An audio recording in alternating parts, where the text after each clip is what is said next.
तेजस्विनावधीतमस्तु मा विद्विषावहै।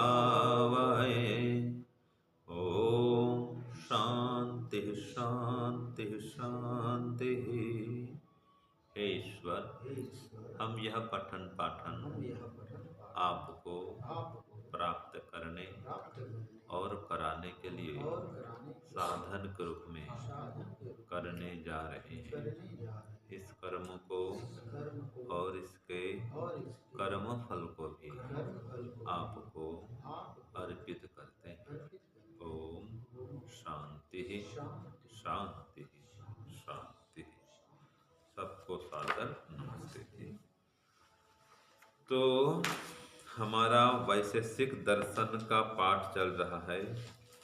तृतीय अध्याय का द्वितीय आहनिक हम पढ़ रहे हैं, जिसमें कहाँ तक हो गया था पाठ हमारा जी? सूत्र संख्या 13 तक हुआ था। ठीक है ना, या 14 हुआ था? 13 तक हुआ था। ठीक है, तो 14, 15, 16, 17 है ना, ये चलेगा। ठीक है, तो इसमें क्या पढ़े थे हम? पूर्व पक्षी क्यों कहता है कि सूत्र 11, 12, 12 में कहा गया कथन संदिग्ध है? हाँ जी, बताओ जी।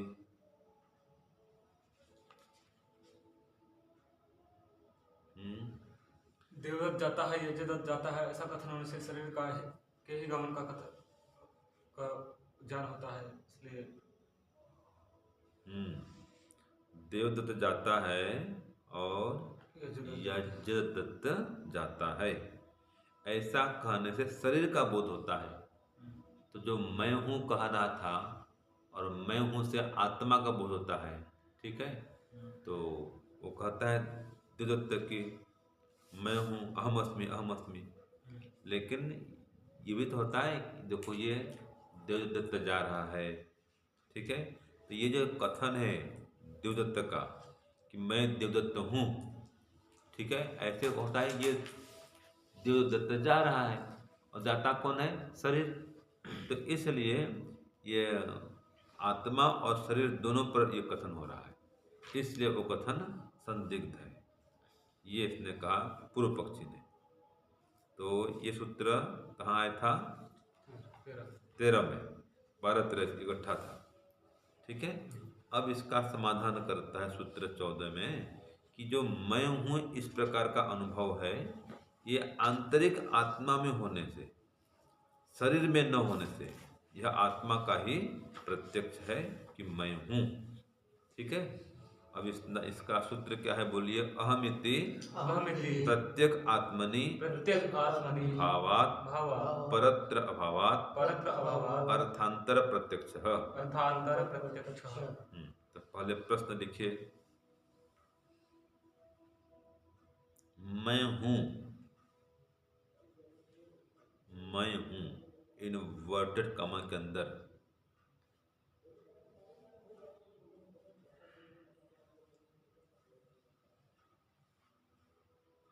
मैं हूँ, यह कथन आत्मा का ही, या मैं हूँ इस कथन से करो, मैं हूँ इस कथन से आत्मा का ही प्रत्यक्ष क्यों होता है?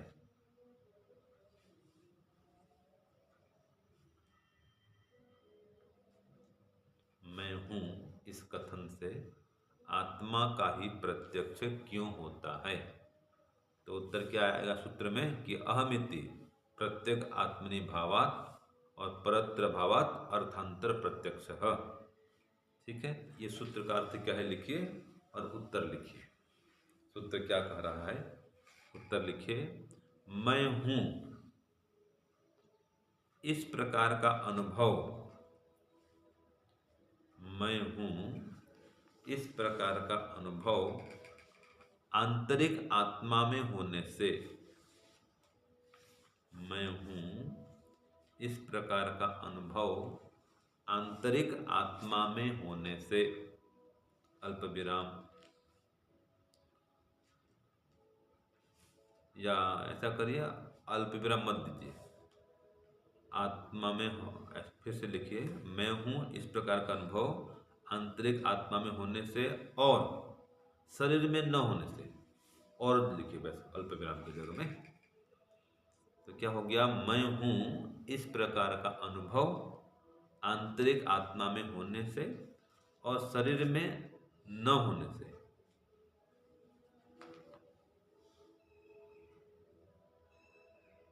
यह आत्मा का ही प्रत्यक्ष है कि मैं हूं, यह आत्मा का ही प्रत्यक्ष है कि मैं हूं।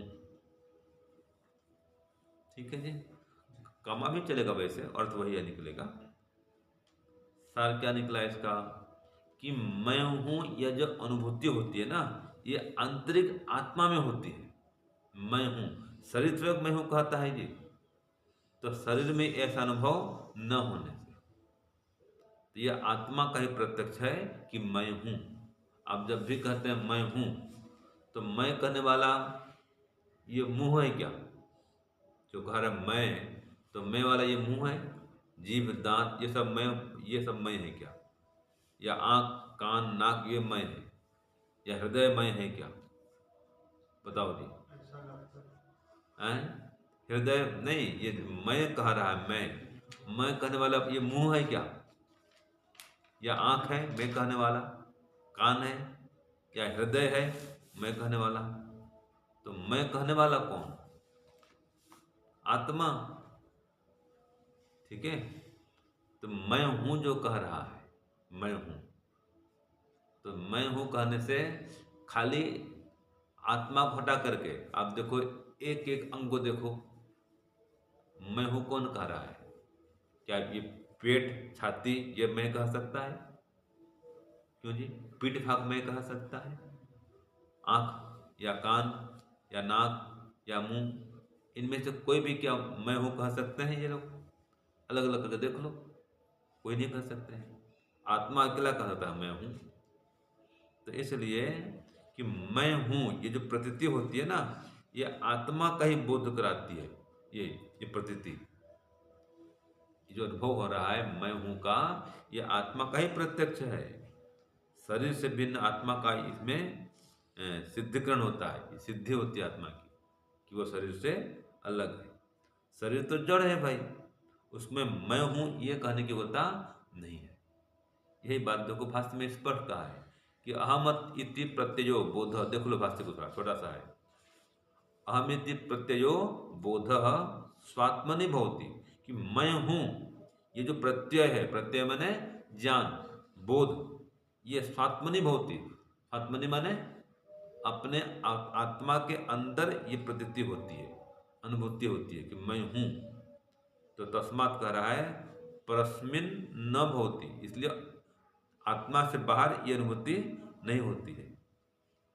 ठीक है, दूसरे में ये अनुभूति नहीं होती, परस्मिन माने दूसरे में, शरीर में, किसी भी अंग में शरीर के, तो आत्मा से भिन्न अन्यत्र इसकी अनुभूति नहीं होती, ये कह रहा है।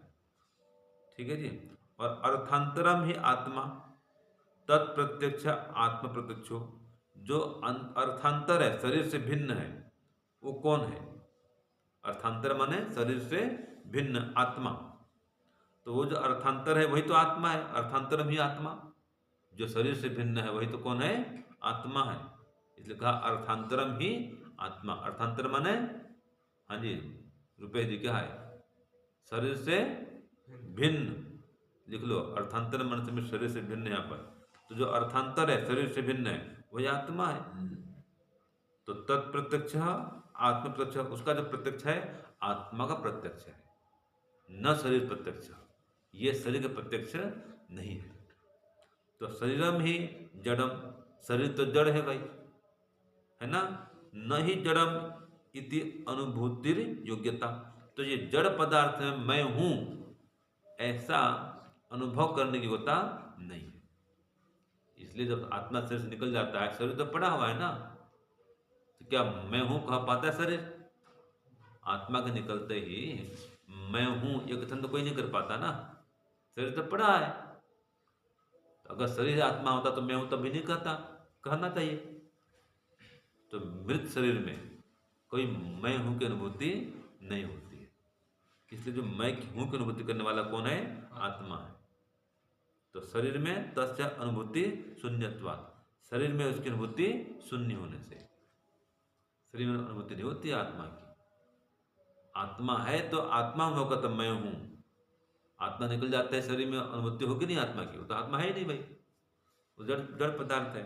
इसलिए कहा, देखो कितना स्पष्ट कहा है, अंतर निर्गते शरीर, शरीर से बाहर निकल जाने पर, किसके निकल जाने पर? आत्मा निर्गते, आत्मा के। तो आत्मा के शरीर से बाहर निर्गते माने निकल जाने पर, तो शरीर, इस शरीर में अहम देवदत्त इतनी अनुभूति न होती, मैं देवदत्त हूं ऐसा अनुभव वो नहीं कर पाता, ऐसी अनुभूति नहीं होती। और न च उत्थाय गच्छति, न उठ करके शरीर जाता है कहीं, इसको आग लगा दो तो भी उठ के भागता नहीं है, और अभी आग लगा दो तो आग लगाने के बाद दूर रही, कोई मोमबत्ती थोड़ा सा हाथ जल जाए तो भी हाथ को जल्दी एकदम खींच लेते हैं, है कि नहीं? जलने के बाद दूर रही, कोई बहुत गर्म बर्तन भी चटता है हाथ में तो कैसा होता है, झट बर्तन को छोड़ देता है। तो ये आत्मा के होने पर ऐसा हो रहा है, आत्मा निकल जाने पर तो उसको जलाने पर भी उड़ता नहीं हो, क्योंकि आत्मा नहीं हो, जड़ हो गया वो। तो इसलिए मैं हूं का जो आंतरिक अनुभव है वो आत्मा में होता है, शरीर में नहीं है मैं हूं का अनुभव। इसलिए आत्मा का प्रत्यक्ष है, मैं हूं ये आत्मा का ही प्रत्यक्ष है। हाँ जी, समझ गए जी? किसका प्रत्यक्ष है? मैं हूं आत्मा का। ये कहते सूत्र 14 में। अब 15 में फिर शंका कर रहा है पूर्व पक्ष, फिर आ गया। तो सूत्र 15 बोलिए, देवदत्तः गच्छति इति उपचारात् अभिमानात् तावत् शरीर प्रत्यक्षो अहंकारः। ये सूत्र 15 है। फिर सूत्र 16 भी साथ में है, संदिग्धस्तु उपचारः। तो ये इकट्ठा है सूत्र 15 और 16, तो इसका प्रश्न भी इकट्ठा होगा। ठीक है, तो लिखो सूत्र 15 16 इकट्ठा लिखिए, प्रश्न बाद में उत्तर लिखो, सूत्र बाद में लिखना, पहले प्रश्न फिर उत्तर में सूत्र, फिर इसका सूत्रार्थ। तो लिखो, मैं ब्रैकेट में कर दो अहम,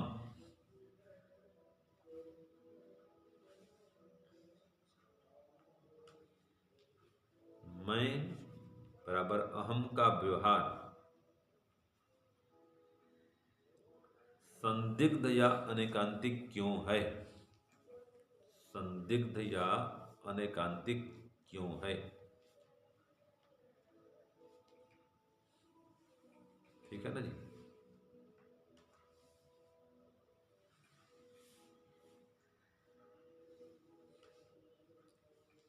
ब्रैकेट में कर दो, बाद में पूर्व पक्षी के अनुसार, ये पूर्व पक्षी कह रहा है, ठीक है ना? तो उत्तर क्या हो गया? देवदत्त गच्छति इति उपचारात् अभिमानात् तावत् शरीर प्रत्यक्ष अहंकारः संदिग्धस्तु उपचारः। ये उत्तर हुआ संस्कृत में। अब इसका अर्थ लिखिए, सूत्र 15 16 का सूत्रार्थ लिखिए। पूर्व पक्षी कहता है, आगे डेस दो,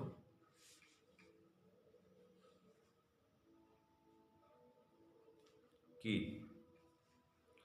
देवदत्त जाता है,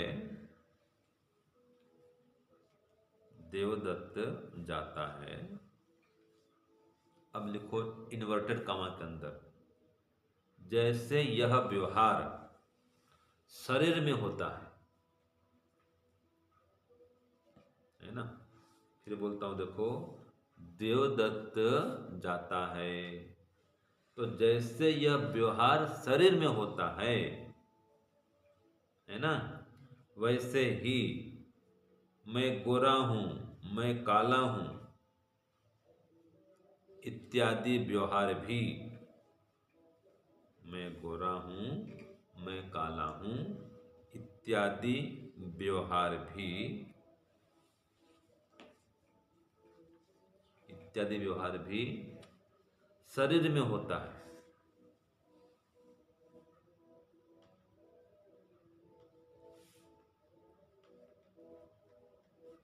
शरीर में होता है। इसलिए मैं अनुभूति से जो प्रत्यक्ष होता है, इसलिए मैं की अनुभूति है ना, मैं अनुभूति माने मैं की अनुभूति। तो मैं अनुभूति से जो प्रत्यक्ष होता है वह शरीर का प्रत्यक्ष है।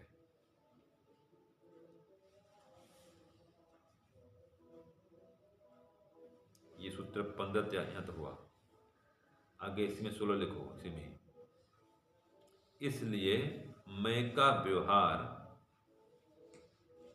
इसलिए मैं का व्यवहार दोनों पक्षों में होने से, ब्रैकेट में शरीर और आत्मा, मैं का व्यवहार दोनों पक्षों में बराबर शरीर और आत्मा में ये होने से, मैं का व्यवहार दोनों पक्षों में ब्रैकेट में शरीर और आत्मा है ना, तो इन दोनों में होने से मैं का व्यवहार दोनों पक्षों में ब्रैकेट में क्या लिखे, शरीर और आत्मा में होने से संदिग्ध हो गया। यह कथन संदिग्ध हो गया। यह वाक्य का संदिग्ध है, मतलब कि मैं का व्यवहार संदिग्ध हो गया। यह संदिग्ध मान लिख लो, अनेकांतिक है। संदिग्ध माने अनेकांतिक, अनेक पक्ष में जा रहा है, उसमें संदेह उत्पन्न हो रहा है। तो संदिग्ध माने अनेकांतिक बराबर संदेहास्पद। संदेह कहाँ होता है? जहां पर दो विचार आते हैं, ठीक है ना, संशयात्मक। तो संदिग्ध कह लो, संशय कह लो, अनेकांतिक कह लो, एक ही बात है। संदेहास्पद कह लो, एक ही बात है। ठीक है। तो यह अब संशय कर रहा है, पूर्व पक्षी शंका उठाता है कि भाई मैं हूं, आप जो कह रहे हो ये तो शरीर में भी लागू होता है। और बोलता मैं गोरा हूं, मैं काला हूं, तो शरीर तो काला, गोरा काला है। अब नहीं कहते हैं व्यक्ति लोग, हाँ हाँ मैं देखो कितना गोरा हूं, अरे क्या करो मैं थोड़ा काला हूं इसलिए मुझे लोग पसंद नहीं करते। तो काले आदमी ऐसे कहते हैं, और गोरे आदमी ये लोग अभिमान करते हैं, हाँ देखो मैं कितना सुंदर हूँ, मैं गोरा हूँ। तो ये सब कथन तो शरीर में भी हो रहा है। आप कहते हो मैं हूँ की अनुभूति आत्मा करता है। पूर्व पक्ष कह रहा है कि सिद्धांति जी आप कहते हो कि मैं हूँ, अभी सूत्र 14 में पढ़े थे ना, मैं हूँ यह आपका आंतरिक अनुभव है, आत्मा में है। तो इससे आप आत्मा की सिद्धि करते हो मैं हूँ कहने से। ये पूर्व पक्ष बोल रहा है। सूत्र 14 में यही तो कहा था कि मैं हूँ यही आत्मा का प्रत्यक्ष है। ये कहते देखो शरीर में भी तो हो रहा है, मैं गोरा हूँ, मैं काला हूँ, मोटा हूँ, मैं पतला हूँ, नहीं बोलते हैं, मैं लंबा हूँ, मैं छोटा हूँ। ये सब कथन किस में लागू होता है? शरीर में लागू होता है। इसलिए आपकी बात में फिर शंका होती है, इसका विश्वास नहीं होता हमको कि आत्मा हूँ या मैं हूँ का ही कथन है। आत्मा को शुद्ध करता है, मतलब मैं हूँ। ये तो शरीर में भी लागू हो रहा है, मैं हूँ, गोरा हूँ, काला हूँ, ये शरीर लागू होता है। इसलिए आपकी जो बात है वो अनेकांतिक है, अथवा संदिग्ध है, अथवा संध्यास्पद है, अथवा इसमें संशय है। हो गया। तो ये सूत्र कौन सा हो गया आपका? 15 और 16। अब इसका उत्तर देगा सूत्र 17 में। बोलो, न तो शरीर विशेषात यज्ञदत्त विष्णु मित्रयोः ज्ञानम विषयः। ये सूत्र 17 हो गया जी। अब इसका प्रश्न लिखिए। शरीर से आत्मा को अलग क्यों मानना चाहिए? यह प्रश्न है। शरीर से आत्मा को अलग क्यों मानना चाहिए या पृथक क्यों मानना चाहिए, है ना? ये प्रश्न हुआ। ये प्रश्न क्यों हो रहा है? क्योंकि उसने कहा था कि आत्मा शरीर एक ही है ना? तो इसका उत्तर दे रहा है कि क्यों अलग मानना चाहिए, शरीर से आत्मा को क्यों अलग मानना चाहिए। ये उत्तर कौन दे रहा है अभी, सिद्धांती। तो न तो शरीर विशेषात यजदत्त विष्णुमित्रयोः ज्ञानम विषयः। इसलिए इसका उत्तर लिखो हिंदी में क्या कह रहा है। ये सूत्र 17 का अर्थ लिखो, उत्तर 17 लिखो। केवल शरीर के आधार पर, केवल शरीर के आधार पर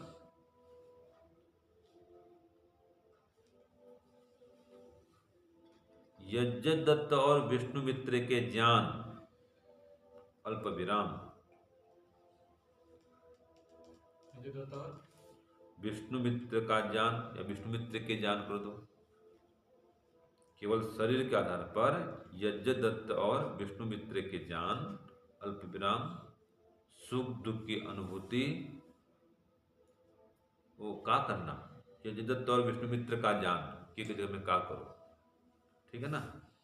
तो शरीर के आधार पर यज्ञदत्त और विष्णुमित्र का ज्ञान, अल्प विराम, सुख दुख की अनुभूति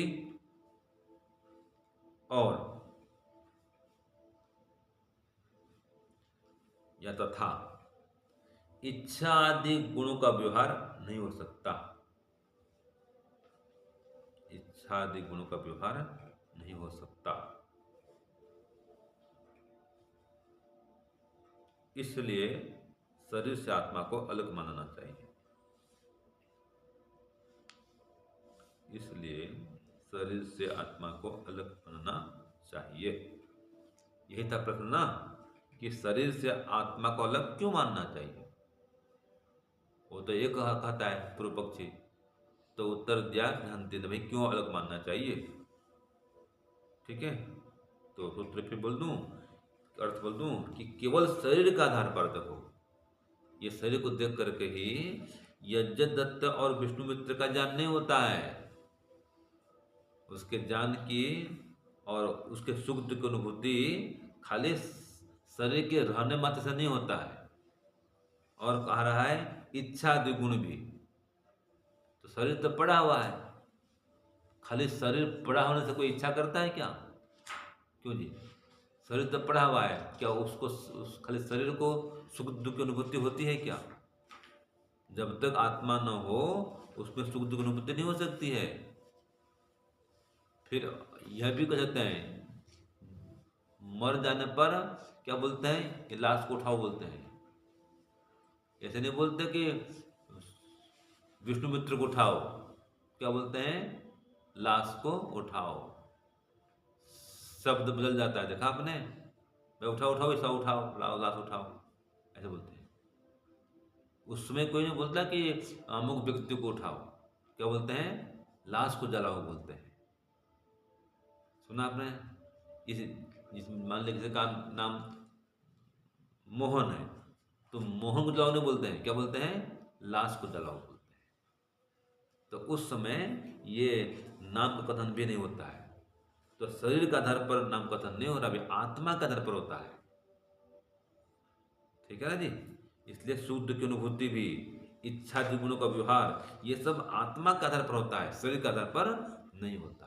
शरीर तो है तो भी कोई इच्छा शरीर से आप नहीं करते, आत्मा न हो तो ये इच्छा करना, सुख दुख का अनुभव करना, ये धर्म किसका है? आत्मा का है।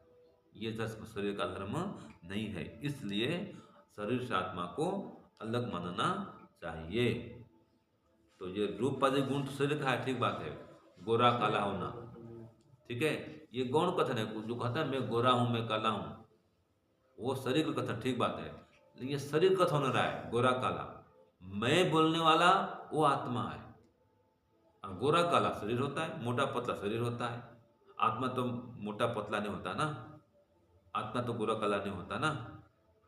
जैसे कि कोई गोरा व्यक्ति है, वो कहता मैं सुखी हूं, तो क्या गोरा शरीर में और सुखी हूं बोलता है तो दुखी नहीं होता है? फिर वो क्या, वो अगर शरीर से सुखी होता तो हमेशा उसको सुखी रहना चाहिए, क्यों, शरीर तो गोरा है भाई।